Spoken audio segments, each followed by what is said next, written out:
Bismillahirrahmanirrahim. Assalamualaikum warahmatullahi wabarakatuh.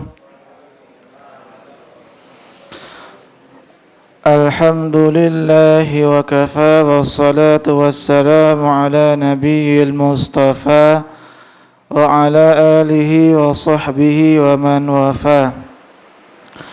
Qala rabbi shrah li sadri wa yassir li amri wahlul 'uqdatam min lisani yafqahu qawli. Amma ba'd.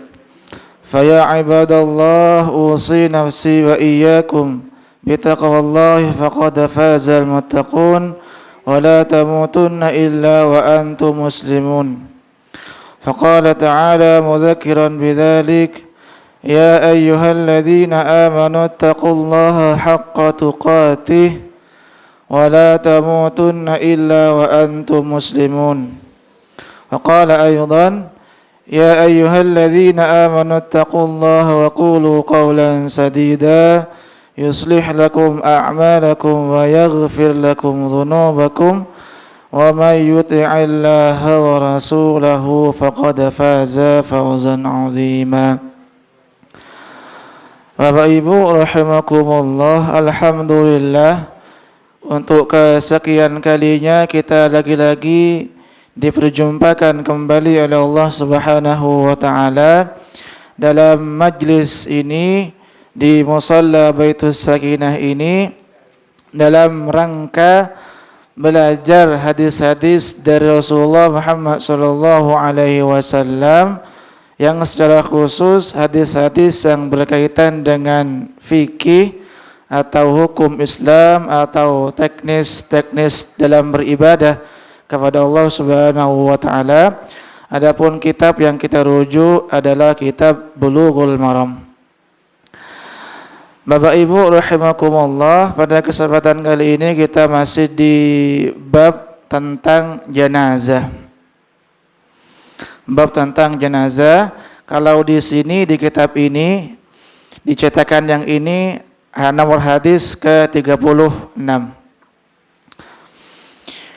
An Abi Hurairah radhiyallahu anhu anin Nabi sallallahu alaihi wasallam qala. Dari Abu Hurairah radhiyallahu anin Nabi sallallahu alaihi wasallam, dari Nabi Muhammad sallallahu alaihi wasallam qol, beliau bersabda, asri'u bil janazah, bersegeralah dalam mengurus jenazah. Fa in taku salihatan fa khairun tuqaddimunaha ilaih. Jika jenazahnya itu adalah jenazah orang yang saleh, jenazah yang saleh, fa khairun tuqaddimunaha ilaih, maka itu adalah kebaikan yang kamu mendahulukan kebaikan itu. Wa in taku siwa dzalik, tapi seandainya jenazah tadi atau orang yang mati tadi adalah orang yang tidak saleh, fasyarrun tad'unahu an diqabikum, maka keburukan segera kamu buang dari pundak-pundak kalian, kata Rasulullah Muhammad sallallahu alaihi wasallam. Jadi hadis ini berkaitan dengan bersegera dalam mengurus jenazah, yang secara khusus bersegera dalam menguburkan jenazah. Kata Rasulullah Muhammad SAW tadi, bersegeralah kalian ketika mengusung. Apa mengusung itu? Ya membawa, ya mengusung jenazah. Kenapa? Karena seandainya orang yang mati tadi atau jenazah tadi adalah orang yang soleh, maka itu artinya kita menyegerakan orang yang soleh tadi mendapatkan nikmat kubur.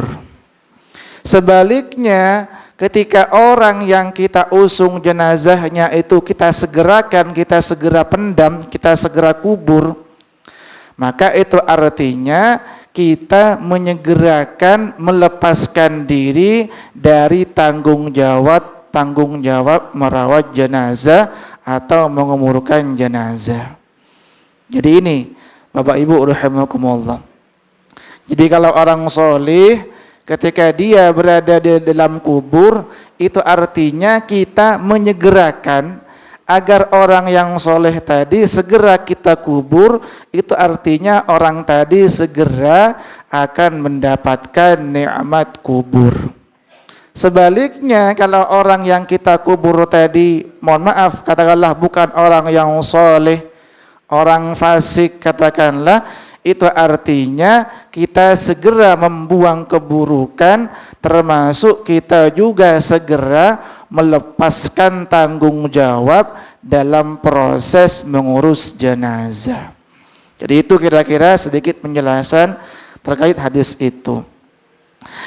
Hadis ini juga menunjukkan bahwa ternyata hadis ini mengindikasikan adanya nikmat kubur, ada nikmah kubur. Ada nikmat kubur, ada siksa kubur.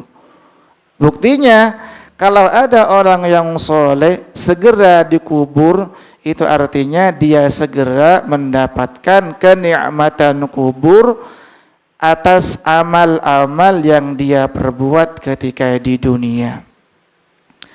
Tentunya ini juga ditopang oleh hadis Nabi yang lain ketika Rasulullah Muhammad SAW menegaskan, innal qabra awwalu manazilil akhirah.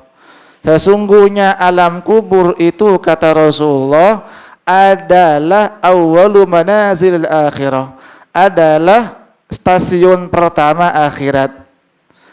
Akhirnya kan nanti di surga gitu ya Bapak Ibu. Tapi ketika kita meninggal dunia, kita sudah masuk ke alam barzah atau alam kubur, itu kita udah masuk ke alam akhirat, tapi di tangga yang pertama atau di stasiun yang pertama. Kemudian kata Rasulullah lanjutannya, fa inna jaminhu fama ba'dahu aisaru min. Kalau ada orang yang selamat di dalam kuburnya, dia meninggal dunia selamat di alam kubur, maka kehidupan setelah di alam kubur itu jauh lebih mudah. Sebaliknya kata Rasulullah, fa illam yanju minhu fama ba'dahu asyaddu min. Ketika ada orang yang di alam kubur dia sudah tidak selamat, maka setelah itu dia akan mengalami kesulitan, kesengsaraan yang lebih parah lagi. Nah itu. Jadi alhamdulillah gitu ya. Jadi ternyata bagi orang-orang yang soleh, alam kubur itu tidak serem-serem banget ya Pak Ibu ya. Maka sering kami sampaikan, bagi orang yang mukmin, orang yang soleh, justru alam kubur itu adalah alam kenikmatan yang jauh lebih nikmat daripada kehidupan kita di dunia.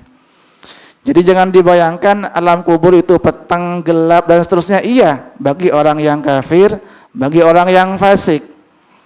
Tetapi bagi orang-orang yang mukmin, orang muslim yang soleh, tentunya alam kubur itu adalah sebuah kenikmatan.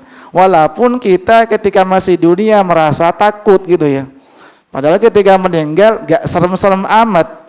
Justru malah nikmat, tinggal santai, udah gak sholat, atau mungkin kalau bahasa kasarnya tinggal rokokan aja gitu ya, ini goyon aja gitu ya. Jadi ternyata udah tinggal nongkrong gitu ya, udah nikmat di alam kubur itu. Dan lebih nikmatnya lagi, lebih luar biasanya lagi, kehidupan setelah alam kubur itu lebih mudah kalau kita selamat di alam kubur. Nah, itu. Bahkan Allah sebutkan di Quran misalkan surah Ali Imran surah ketiga ayat 169 170, kata Allah, وَلَا تَحْسَبَنَّ الَّذِينَ قُتِلُوا فِي سَبِيلِ اللَّهِ أَمْوَاتًا بَلْ أَحْيَاءٌ عِندَ رَبِّهِمْ يُرْزَقُونَ farihina bima atahumullahu min fadlih. Al-ayah. Jadi kata Allah, janganlah kalian mengira bahwa orang-orang yang mati di jalan Allah itu mati. Bal ahya, tetapi mereka hidup. Inda rabbihim yurzaqun, di sisi Tuhannya mereka mendapatkan rezeki. Farihina bima atahu Allahu min fadlih, bahkan mereka hidup senang, bergembira di alam kubur atas nikmat karunia yang Allah limpahkan. Jadi gak usah khawatir Bapak Ibu sekalian, kalau wafat, kalau meninggal gak usah khawatir. Kita tentunya berbaik sangka kepada Allah Subhanahu wa taala bahwa alam kubur kita nanti adalah kehidupan terbaik, bahkan lebih baik daripada kehidupan kita di dunia. Itu kita yakini insyaallah. Kenapa? Karena kita insyaallah termasuk orang-orang muslim, orang-orang yang soleh. Semoga kita dicatat sebagai orang-orang yang soleh itu, sehingga kita nanti ketika meninggal dunia mendapatkan kenikmatan kubur. Gitu. Jadi tidak usah takut, malah nikmat, malah enak. Udah gak sholat, gak puasa walaupun bulan Ramadan gitu ya. Tinggal panen. Jadi nanti dalam kubur itu tinggal kita memanen hasil amal yang kita lakukan ketika di dunia. Sebaliknya, Bapak Ibu rahimakumullah, kalau kata Rasulullah, kalau ada orang yang meninggal dunia dia tidak soleh, disunnahkan untuk juga disegerakan. Apa tujuannya?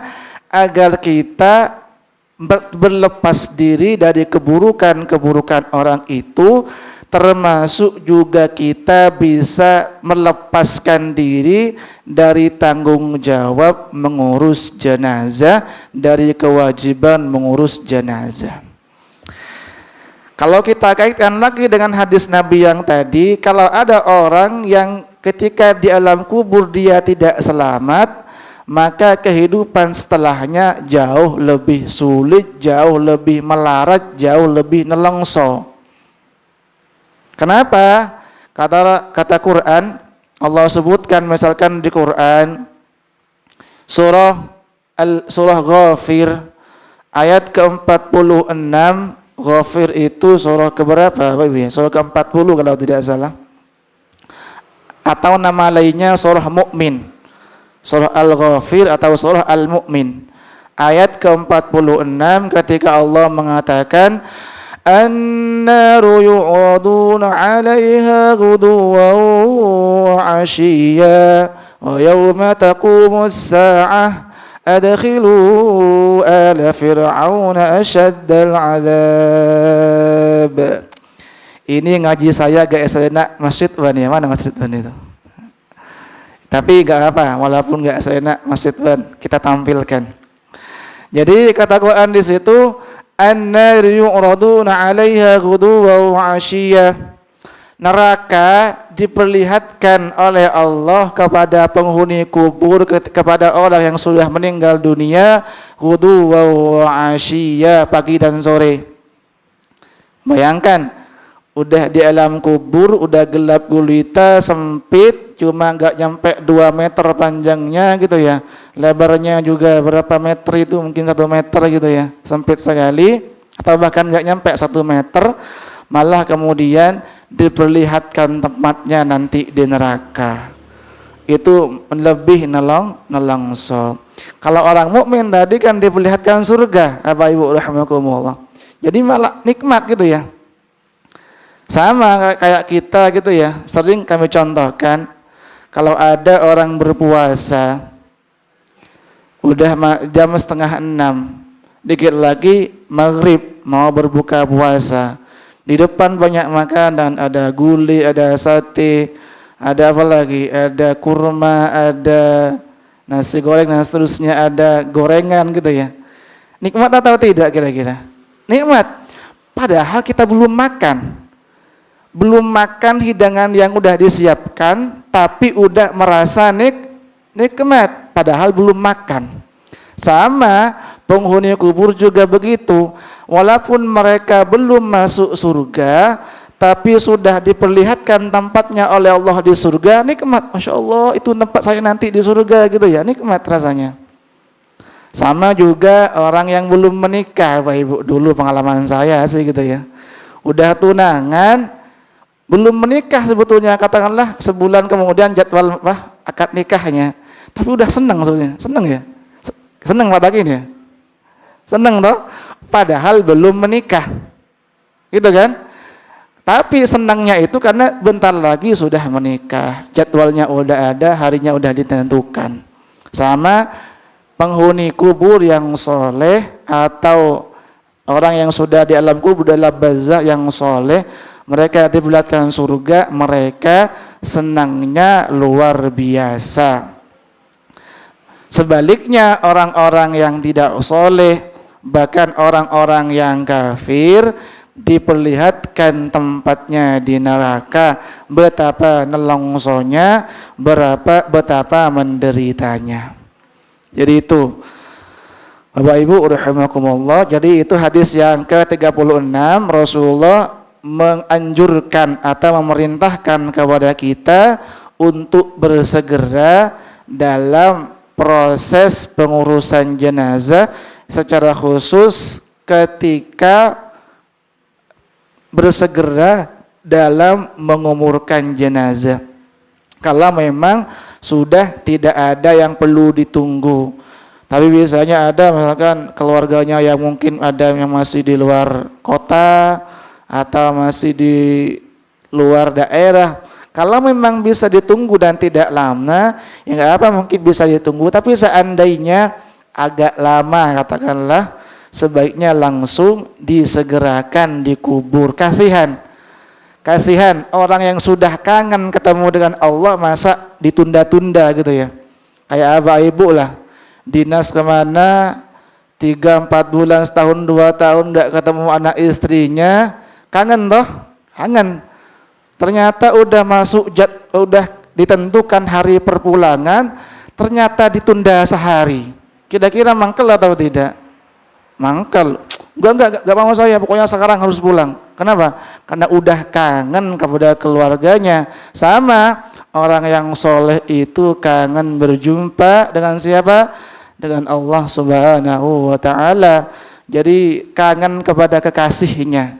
Jadi orang yang soleh itu kangen kepada kekasihnya. Siapa kekasihnya?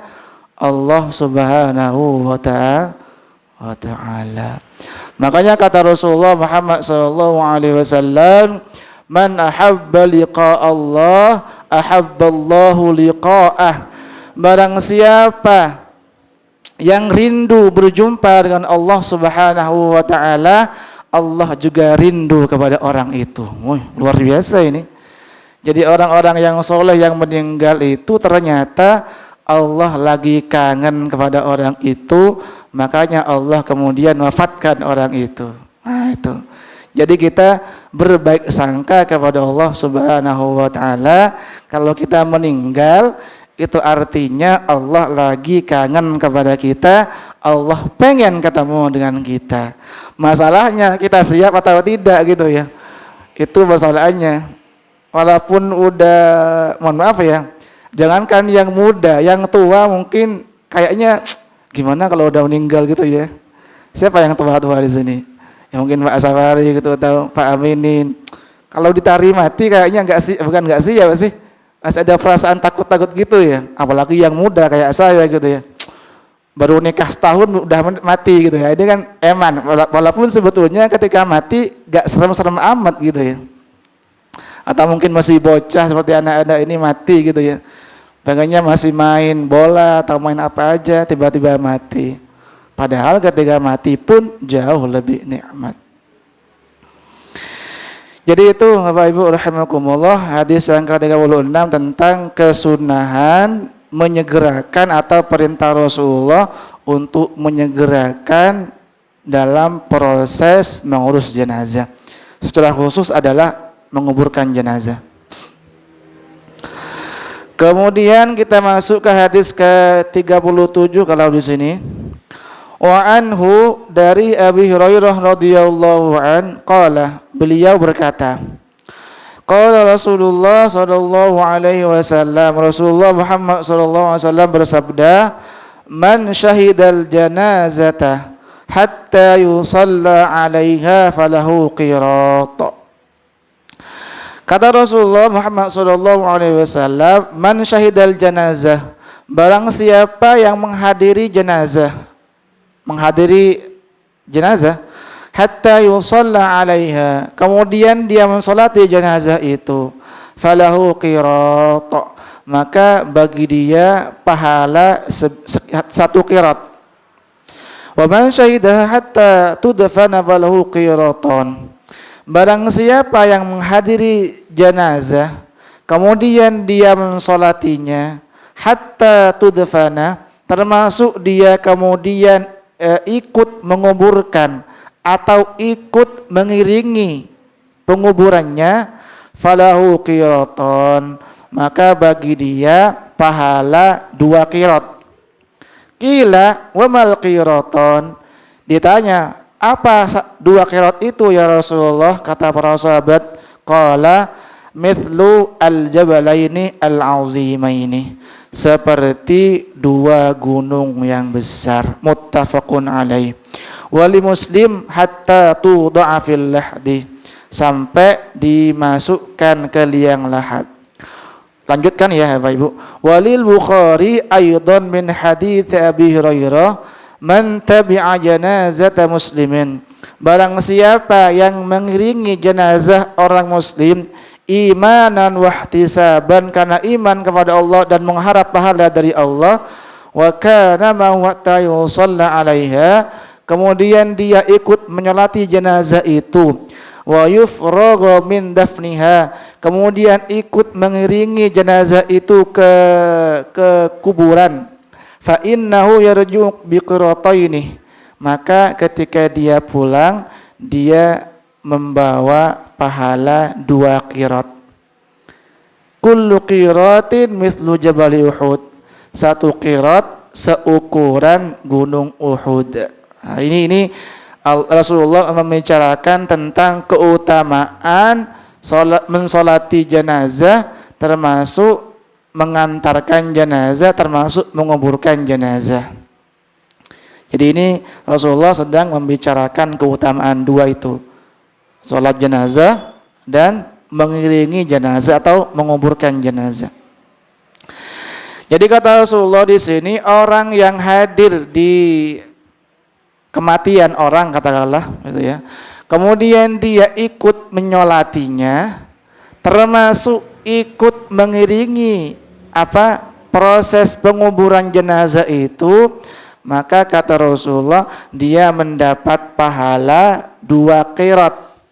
2 qirat itu sebesar 2 gunung Uhud. Saya nggak tahu gunung Uhud seperti apa. Di mana gunung Uhud, Bapak Ibu ya? Di mana Bapak Ibu? Ya, yang jelas bukan di Mekah, di mana? Di Madinah gitu ya. Yang umroh atau yang haji tahu. Jadi itu artinya besar gitu ya. Jadi ternyata mensolati jenazah itu mendapatkan pahala atau keutamaannya, fadilahnya diganjar pahala sebesar gunung Uhud. Kalau sampai dia mengiringi penguburannya, berarti dia mendapatkan pahala sebesar 2 gunung Uhud. Jadi itu. Jadi ini sekedar Rasulullah memberitahu kepada kita tentang keutamaan mengurus jenazah, secara khusus sholat jenazah dan mengiringi proses penguburan jenazah itu. Ini ada sedikit catatan kaki dari Syekh Al-Bassam di sini.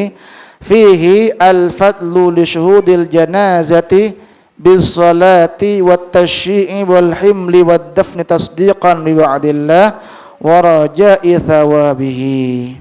Wala mani'a min niyyati ada'i haqqil muslim wajib li khatir ahli. Jadi ternyata juga mensolati jenazah itu selain juga bernilai pahala, Bapak Ibu rahimakumullah, juga wajib beri khawatir ahlihi. Juga apa namanya? Menenteramkan orang yang ditinggal mati keluarganya. Maksudnya apa ya? Menenteramkan keluarga duka. Nah itu. Jadi kan seolah-olah insyaallah ternyata keluarga saya banyak yang mensolati. Alhamdulillah. Itu kan menenteramkan keluarga duka. Atau termasuk juga Masya Allah ternyata banyak yang mengiringi jenazah keluarga saya. Masya Allah Alhamdulillah. Itu kan diberi khawatir ahli, menenangkan, menenteramkan hati dari keluarga duka itu, keluarga orang yang ditinggalkan itu. Faqul hadza min amalis sholih. Yang demikian ini termasuk amal sholih. Artinya menenteramkan hati orang lain itu bagian dari amal sholih. Tentunya dicatat amal ibadah berpahala di sisi Allah Subhanahu wa taala. Jadi semoga hadis ini ya Pak Ibu setidaknya memotivasi kita kalau ada orang yang meninggal dunia, kita ikut mensolati, termasuk juga ikut mengiringi ke pemakaman gitu ya. Atau mungkin kalau memang bisa juga ikut menguburkan. Tapi biasanya sudah ada petugasnya ya. Bapak Ibu rahimakumullah. Kemudian kita lanjutkan ke hadis yang berikutnya. Wa an Salim an abihi radhiyallahu an, dari Salim. Salim ini anaknya Abdullah, anaknya Omar. Jadi Salim bin Abdullah bin Omar bin Khattab. Jadi Omar punya anak Abdullah, Abdullah punya anak Salim. Berarti Salim ini adalah cucunya Omar bin Khattab. Dari Salim, dari abinya, dari ayahnya radhiyallahu anhu, annahu ra'an nabiyya sallallahu alaihi wasallam wa Abu Bakrin wa Umar wa hum yamshuna amamal janazah. Jadi kata Salim dari abinya, beliau pernah melihat Nabi, pernah melihat Abu Bakar, pernah melihat Umar, mereka ketika mengiringi jenazah, mereka berjalan di depan atau di hadapan jenazah. Jadi ada iringan-iringan jenazah atau keranda lah kalau sekarang. Nabi termasuk Abu Bakar dan Umar berjalan di depan jenazah. Walaupun mohon maaf, ini masih ada sedikit perbedaan di kalangan ulama. Makanya ini ada catatan kaki dari Syekh Al-Utsaimin. Kata beliau, al-amru fiha wasi'un. Perkara ini luas cakupannya, luas artinya pendapat yang muncul. Yakunu al-insan amamaha, yakunu khalfa, yakunu an yaminiha wa yakunu an shimaliha. Wa man arada an yamshiya amamaha fa'ala أو خلفها فعله أو عن يمينها فعله أو عن شمالها فعله. Jadi memang terkait dengan ketika ada jenazah kita berjalan di depannya, itu masih terjadi perbedaan pendapat di kalangan para ulama. Bahkan Syekh Al-Utsaimin di sini menyebutkan, barang siapa yang ingin berjalan di depan jenazah atau berada di depan kerandanya ketika diiringi, ketika dibawa jenazah itu tidak ada masalah. Boleh. Au khalfaha, atau kita berjalan di belakang keranda jenazah, boleh juga. Au an yaminiha, kita berjalan berada di sebelah kanan jenazah, boleh juga. Au an shimaliya fa'ala, atau kita berjalan di sebelah kiri keranda jenazah, itu boleh-boleh saja. Tentunya ini juga didasari oleh hadis Nabi yang lain dari Tawus kalau tidak salah, dan ini ya kemudian hadis yang dipakai oleh kalangan mazhab Hanafiyah. Kata Rasulullah Muhammad SAW, ini kata Tawus ya dari ayahnya, ma yamshi Rasulullah Muhammad SAW hatta mata illa khalfal janazah. Rasulullah tidaklah berjalan ketika mengiringi jenazah kecuali berada di belakang keranda jenazah. Nah, ini kan hadis yang seolah-olah bertentangan ya Pak Ibu. Oh, tapi tentunya hadis ini bisa kita pakai semuanya. Artinya sahabat itu mereka melihat satu ketika mereka melihat Nabi di depan keranda jenazah ketika jalan. Tapi di kesempatan yang lain justru Nabi malah ketika mengiringi jenazah berada di belakang keranda jenazah itu. Dan ini sama-sama bisa kita amalkan Bapak Ibu. Kalau di depan semua, siapa yang di belakang nanti gitu ya. Atau di belakang semua, siapa yang jadi penunjuk jalan nanti gitu ya. Jadi artinya saling melengkapi, di depan boleh, di belakang boleh, di kiri boleh, di kanan juga boleh. Itu. Kira-kira seperti itu. Ini kata Syekh Al-Utsaimin juga. Kemudian kita masuk ke hadis yang berikutnya Bapak Ibu. Wa an Ummi Atiyah radhiyallahu anha, dari Ummu Atiyah radhiyallahu anha qalat, beliau bersabda atau beliau berkata,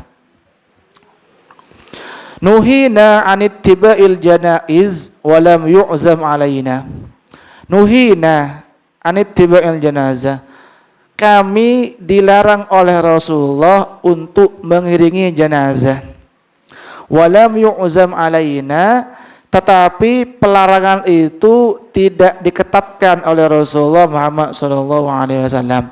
Jadi kata Ummu Atiyah, kami perempuan-perempuan ini dilarang oleh Rasulullah untuk mengiringi jenazah ke pemakaman. Walam yu'zam alaina, tetapi kata Ummu Atiyah, pelarangan itu tidak strict, tidak ketat. Artinya tidak dilarang banget lah, kira-kira seperti itu oleh Rasulullah Muhammad SAW. Nah itu. Jadi Rasulullah melarang Ummu Atiyah termasuk perempuan-perempuan yang lain untuk mengiringi jenazah ke pemakaman, walaupun pelarangan itu tidak begitu tegas lah kalau kita mau nyebut gitu ya. Makanya kemudian para ulama fikih menyebutkan makruh gitu ya. Ada sedikit yang menyebutkan haram. Tapi paling banter kita katakan makruh tentunya dengan pertimbangan-pertimbangan tertentu. Di sini ada pertimbangan-pertimbangan yang mungkin bisa kita jadikan patokan kenapa kemudian Rasulullah melarang perempuan untuk mengiringi jenazah ke pemakaman. Kenapa? Lima indahunna min ad-dha'fi war-rifqi. Karena biasanya perempuan itu, mohon maaf, dha'fi war-riqqati, perasa. Ngerti perasa ya Bapak Ibu ya? Perasa wa adamit tahammulil masaib, dan biasanya kalau tertimpa musibah, perempuan itu ya bisa dibilang tidak bisa mengendalikan emosinya. Dan fayakhruju minhunna aqwalun af'alun muharramatun tunafi as-sabr. Jadi dari tidak bisa mengendalikan emosinya itulah kemudian dikhawatirkan akan muncul tindakan-tindakan atau ucapan-ucapan yang malah diharamkan. Misalkan yang kita disebutkan oleh Rasulullah, kan Rasulullah melarang niyahah. Apa niyahah itu? Niyahah itu apa? Ya, apa niyahah itu ya? Meratapi mayit, meratapi keluarganya yang meninggal itu dilarang oleh Rasulullah Muhammad SAW. Dan biasanya memang meratap itu cenderung ke siapa Bapak Ibu? Ya ke perempuan kan tadi, walaupun laki-laki juga ada. Kenapa? Karena rata-rata perempuan perasa dan tidak bisa mengendalikan emosinya. Termasuk juga dari tidak bisa mengendalikan emosinya itulah kemudian bisa saja, mohon maaf, mungkin auratnya terbuka, dia tidak sadar karena dia udah katakanlah setengah sadar gitu ya, atau mungkin tadi tidak bisa mengendalikan emosi. Apalagi mungkin yang meninggal adalah anaknya atau suaminya, malah tidak bisa mengendalikan emosinya gitu ya. Makanya kemudian sebaiknya kata Rasulullah, perempuan-perempuan itu tidak ikut mengiringi pengubur atau mengiringi jenazah ke pemakaman. Karena dikhawatirkan terjadi hal-hal yang demikian, apalagi biasanya sudah diurus oleh kalangan laki-laki gitu ya. Jadi itu Bapak Ibu rahimakumullah, sedikit hadis-hadis yang kita sampaikan tadi terkait dengan menguburkan atau proses menguburkan jenazah.